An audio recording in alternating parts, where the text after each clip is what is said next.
Hello, everyone. Good morning. It's Michaela. I'm recording this video in two places.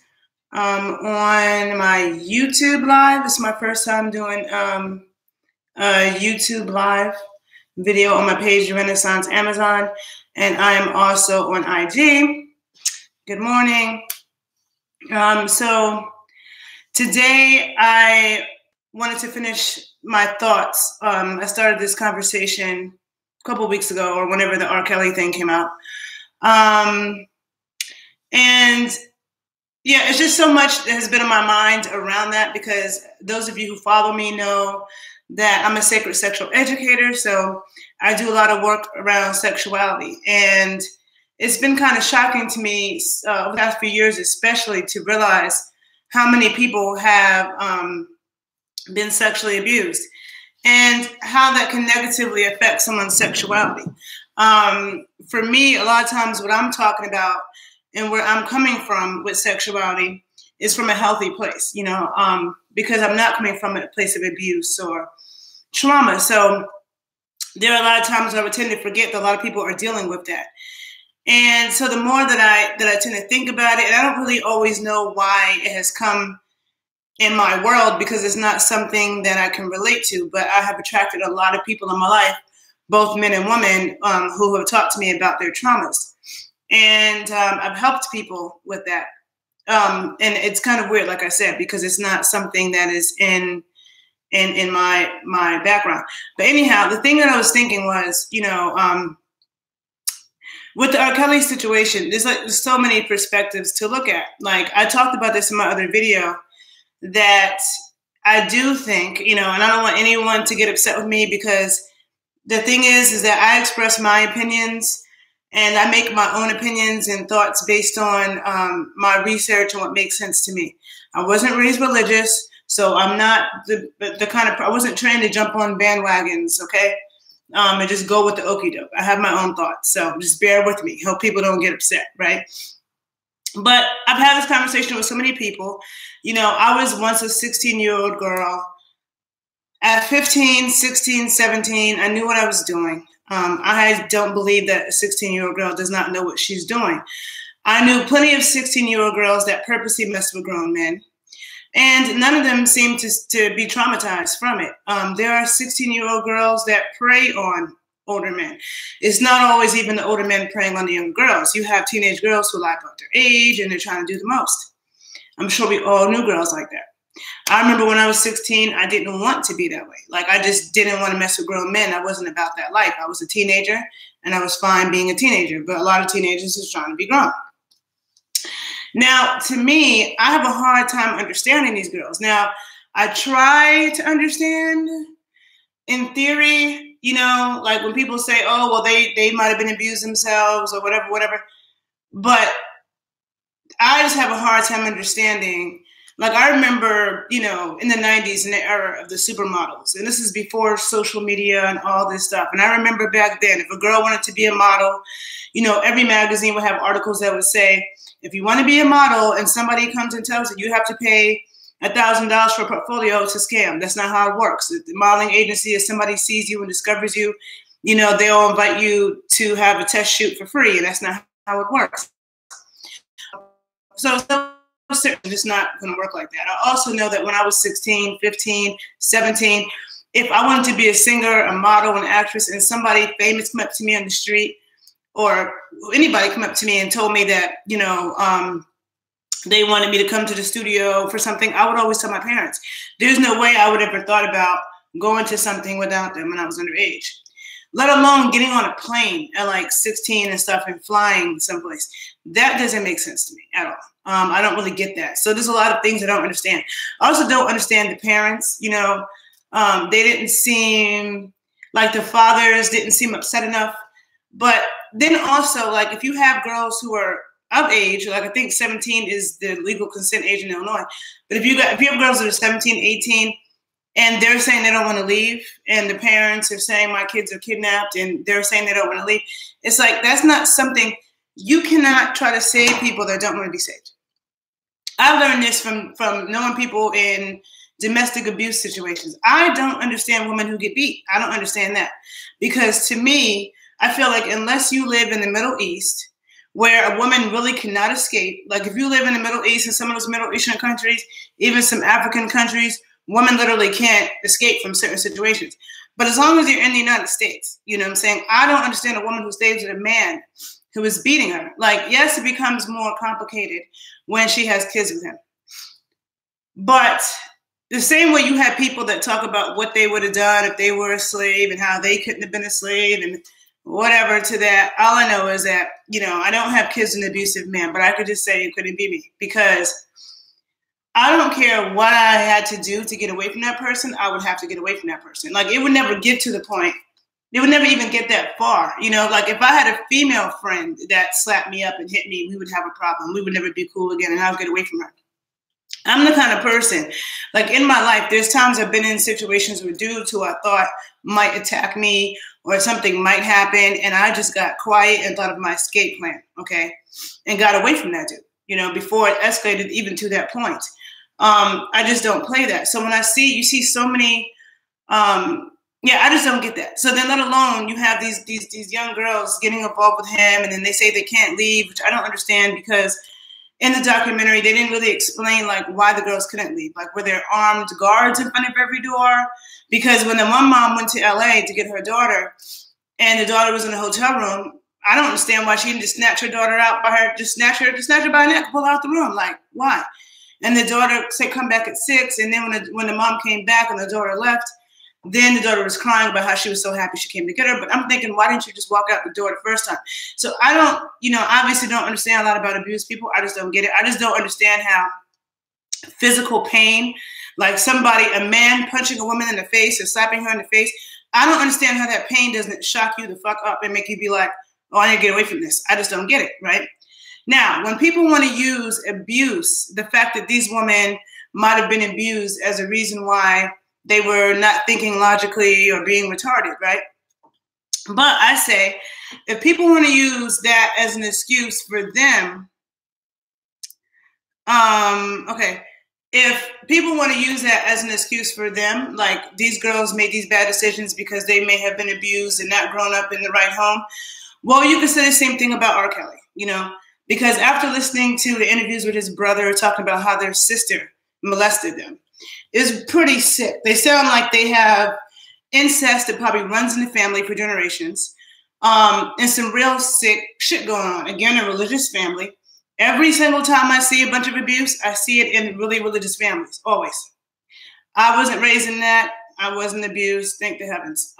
Anyhow, so like, if you're going to use that excuse for them, then you're going to use it for excuse for him too, because he has problems. And being a pedophile is actually a disease. It's a disease. I remember when I was in college, I was a coaching science minor, and I had to take, we had to watch a video about pedophiles because there's so many, a lot of pedophiles choose jobs with kids. So they become coaches, they work at Disney World, they do things where they can be around kids. And so we had to watch a video on pedophiles where they were talking with their faces blacked out. And they were basically talking about how they weren't trying to hurt anybody. It's like a real deal disease. So if we understand that, then, but regardless, I feel like I was saying, even with domestic abuse, if you speak to any cops that respond to domestic abuse cases, they say that they can show up and they see a woman getting beat by a man, they grab the man, they get the man off the woman, and the woman says the police, you know, they start writing the police to defend the man, you know. So it's like a lot of battered women they seem like they like that shit. I don't understand it. Like they do, like, what's that guy, Ray Rice? Like he knocked his fiance out on the elevator, but she still married him. So that wasn't a situation where they had kids. You know what I'm saying? She could have gotten away from him, but she chose to still go on and marry him. How then can you press charges and try to send him to jail when she is still with him? That doesn't make sense. And so to me, what I've learned, I remember being in college and having a friend who was her high school boyfriend came and kidnapped her, took her to Baltimore, boarded it up, raped her continuously. Then he was stalking her on campus. And she was staying with us, and he started to show up at my dorm. And it was this big issue. And I remember I had like 3 friends on the football team who are always around us. And I remember him showing up, and one of my dudes, my friend Chris, who was huge, like tried to charge him, and we had to stop them because we didn't want them to get in trouble. And this chick just went to him and hugging him and loving him. Meanwhile, our lives are being affected trying to save this chick. And I learned then, I remember that messed up my semester. I learned then that, you can't try to help people that don't want to be saved. Now, moving on from that, with all that being said, it's just a lot of confusion, a lot of complication, a lot of things to talk about with the whole R. Kelly scenario besides just, he's the devil and this is wrong. There's a lot of families that got sick shit going on. A lot of people were narcissistic families. Patriarchal religion plays a huge problem, a huge thing. And then all the enablers. If we know that being a pedophile is a disease, the people around him who straight up enabled all of that, they're the ones who are really wrong for real, But even with that being said, when people talk about listening to his music, right now, what I'm going to say might be an opinion that people have a problem with. But like, I actually do. I mean, I hadn't been playing R. Kelly's music because I don't think about R. Kelly like that. Like, I'm not, like, I like his music, but I'm not like a diehard fan. Like, I know a girl, this chick that I used to know from like 13 years ago. She was so obsessed with R. Kelly. She named her daughter R. Kelly. And I remember that. Like, I'm not that, right? But I do like his music, like I think most people did. I wasn't like actively playing his music or looking to play it. I haven't been doing that in years. Like in the last 10 years, I don't think about playing R. Kelly. But if it comes on, I'll listen to it. Now, this case actually brought up a lot of old R. Kelly music that I forgot about that I do like. Now, when a lot of people say that they can't listen to the music anymore because he was singing about teenage girls, the thing about that is like, even though that may be the case, it actually doesn't bother me from listening to it. And I'm going to tell you why. First, I'm going to say that listening to hip hop, hip-hop in the 90s, hip-hop in the 90s was so disrespectful to women. You know what I'm saying? So disrespectful. And me being a female, yes, I grew up in New York. I grew up in Harlem. I loved hip-hop. But at the same time, I had to turn my ears off to a mad disrespectful shit. You know what I'm saying? And let's talk about NWA. Let's talk about Dre, okay? Let's talk about how he's a woman beater.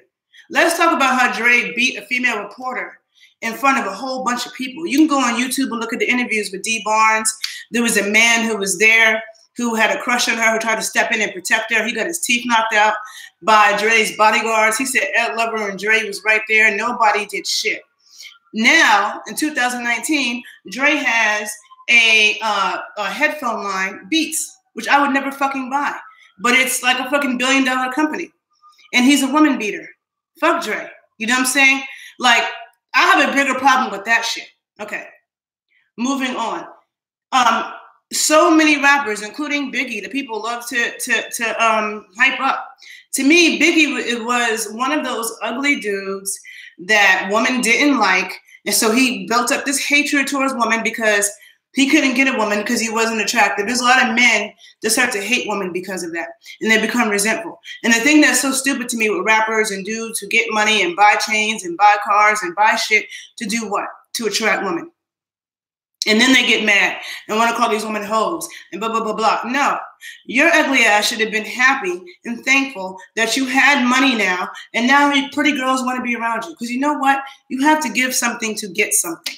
If you're not an attractive dude, this attractive woman doesn't want to be around you because you don't look good. What do you have to offer? Okay, now you have money, so you got certain girls who will be around you for that reason. Not me, but there are girls who will. So if you're that type of dude and you don't got the looks, just be thankful that you got the money. Because if you didn't, shit would be worse. But why would you be mad at those women and start calling them names when you're buying those things to attract those women? It doesn't make sense. You know what I'm saying? And I feel like there's so much that as a woman, and a lot of black men don't think about this because hip hop, it wasn't about you. It was about us. There's so many psychological things that even probably with black women, people complaining that black women don't go down enough or whatever. They don't suck dick like white girls. A lot of that has to do with hip hop. But hip hop put this negative connotation, acting as if a woman is disrespecting herself if she goes down on a man. Hip hop. Okay, so if I could turn my ears off to all of that, and a lot of hip hop songs were negative. First of all, besides Dre beating women, Eminem then made fun of this shit. You know what I'm saying? Eminem later on made fun of Dre beating Dee Barnes. Eminem's an asshole. Like, I remember when Eminem was cool, and I thought it was disturbing that he rapped about killing the mother of his daughter and his own mom. You know what I'm saying? Like, how do you rap about killing the mother of your daughter? Shit, people die every day. Shit happens. Imagine if something happened to the mother of his daughter, and then you over here rapping in songs hoping that she'll die. That's fucked up. You know what I'm saying? So people could turn their ears off to all of that, and those are actually negative songs. Even though R. Kelly might be a monster, and he might have been thinking about who knows what when he was writing those songs, if you didn't know that, the actual songs themselves are not negative songs. They're actually beautiful songs.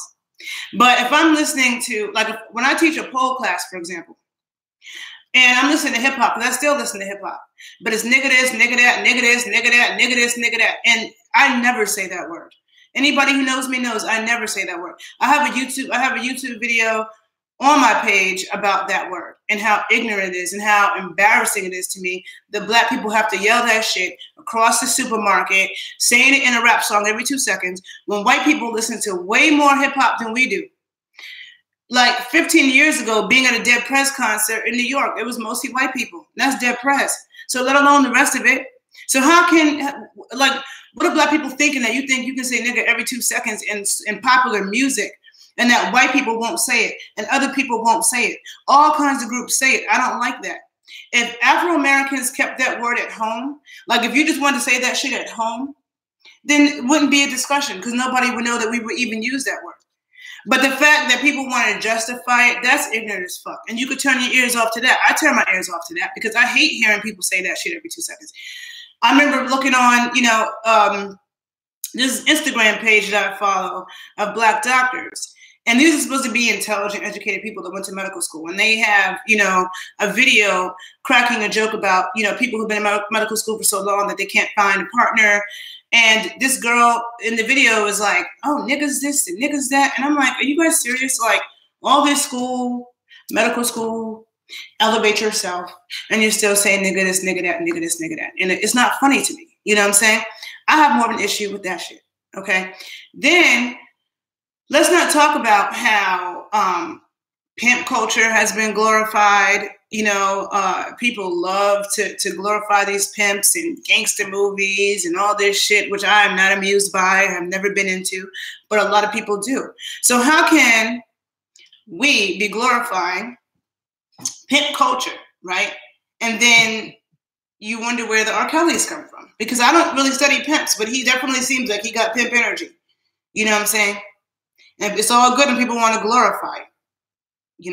And then you got people like, what was the other thing? Oh, the national anthem. Like now you have the whole Colin Kaepernick thing and national anthem. Well, it's like the family that I grew up in, we never saluted the flag and sang a national anthem. And nobody can tell me I'm an American because I'm as American as it gets. I have family members that fought in the Revolutionary War in this country, the Civil War in this country. My dad was involved in the Civil Rights Movement. He was one of the people that strategically put together the Black Panthers. So I'm American. Nobody can tell me that I'm being un-American because I'm more American than the motherfuckers who say that shit, than any white person in this country, okay? That's number one. Number two, the national anthem, and people get to dance around things, right?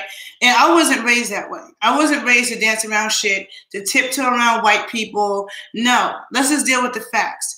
The national anthem, when people talk about Colin Kaepernick, and I was just listening to a conversation just now in the Super Bowl, and they're like, oh, let's not forget why he is not, why he's taking a knee. He's taking a knee because, okay. And people keep saying it's not about the song, but it is about the song. Okay, let's be real. People need to know their history. It is 2019. There's no reason and no excuse to be ignorant in 2019. Read a fucking book. Read a few books. Okay, do some shit. But the national anthem was written by a man who was extremely racist, owned slaves, okay? And it's a very racist song. It's a racist song, and there's no reason why any Black person or Native American person or person of color should be singing that shit. It is an offense to even force us to say that we have to sing that shit. No, because if that song was about Jews, it wouldn't be forced on anybody. It would be banned, okay? So no, that song is an offense. So it is about the song. Let's be real. It's about the fucking song. Yes, it's about how black and brown men and women are shot by the police, but it's about the song. That song in itself is disrespectful, you know. But most black people I know never thought about that. You know what I'm saying? They never thought about that. They go ahead singing that dumbass, ignorant, offensive song. Go research the history of the song. Then the 4th of July. Black people celebrate the 4th of July and Thanksgiving with so much happiness and pride, but Thanksgiving has a fucked up ass history behind it. I get sick every Thanksgiving thinking about the fact that people just celebrate this blindly like it's cool. The history behind Thanksgiving is highly disturbing. And on the 4th of July, my people, at least, like colored people, were not free, okay? The 4th of July is not our holiday. The 4th of July is for white people. So when you have people of color celebrating the 4th of July, like having these fireworks and barbecues, all that shit is dumb. So now that everybody wants to be mad at R. Kelly, and rightfully so, okay, fine. And now you want to like, oh, it's taboo to listen to his music. But yet people go around celebrating the 4th of July, celebrating Thanksgiving, and I don't care what you say about you not celebrating it. If you are cooking a feast and participating in a meal on that day, then you are celebrating Thanksgiving. And the history behind Thanksgiving is a lot more fucked up than R. Kelly's story, okay? Let's deal with that. The current state of Native Americans right now is way more fucked up than R. Kelly's story, and nobody cares. Nobody cares at all. People care more about what's going on with immigration than they do about Native Americans. Okay, so, like, you have that's fucked up. You have hip-hop. So many hip-hop songs, so many hip-hop artists who've been blatantly disrespectful. Biggie was a woman beater. Okay, like I can't stand his personality and that type of man, that whole archetype of a dude. No, disgusting. Okay, Biggie beat Faith over a rumor that Tupac started, a fucking rumor. Okay, then you know Pun was, I love Pun, but all these rappers, woman beaters, Dre beating people, and people still listen to the music. It's hypocritical. It's really hypocritical. And so when I said to somebody in a conversation, yes, I think R. Kelly was wrong. There's many things to look at with this situation. But honestly, I'm not unable to listen to the music. I would not play it. Like, I wouldn't drive down the street and blast it. If I was going to perform, I wouldn't perform to it because it might trigger a lot of people. But when I say, when people act like they're shocked that I could still listen to it, it's like, are you kidding me? Do you see all this stuff that's so much worse in music and entertainment that disturbs me? I don't even like looking at movies where people are getting murdered all the time. You know what I'm saying? You got movies where people are being chopped up, shot up, stabbed up, and people could watch that. And that's not a problem, right? The violent video game is not a problem. None of that's a problem. But some girls who made some stupid decisions, because they did, and that has to be talked about too. If you want to talk about R. Kelly being a sicko, because he is, you also need to talk about the girls being stupid and how to prevent that. How to prevent it. Let's talk about prevention and stop making excuses. Oh, they were young girls. Or they no.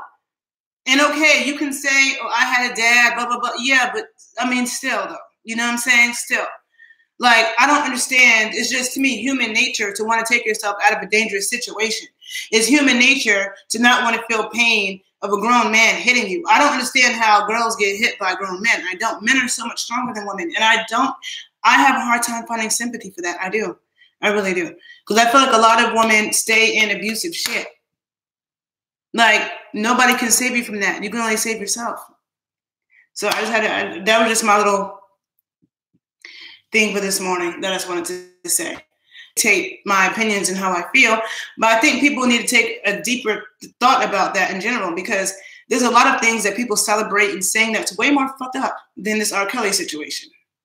And I'm not saying R. Kelly's not fucked up. I'm not. But I'm saying he did fucked up shit, but he made beautiful music. The music isn't fucked up though. You know what I'm saying? You got other people who did fucked up shit and their music was fucked up. They talked about murdering people.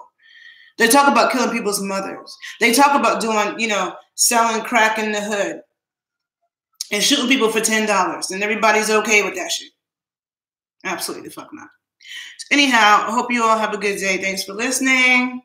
If you don't follow me on YouTube, go ahead and follow me at The Renaissance Amazon and on Instagram, the_renaissance_Amazon_81. Have a good day. Bye.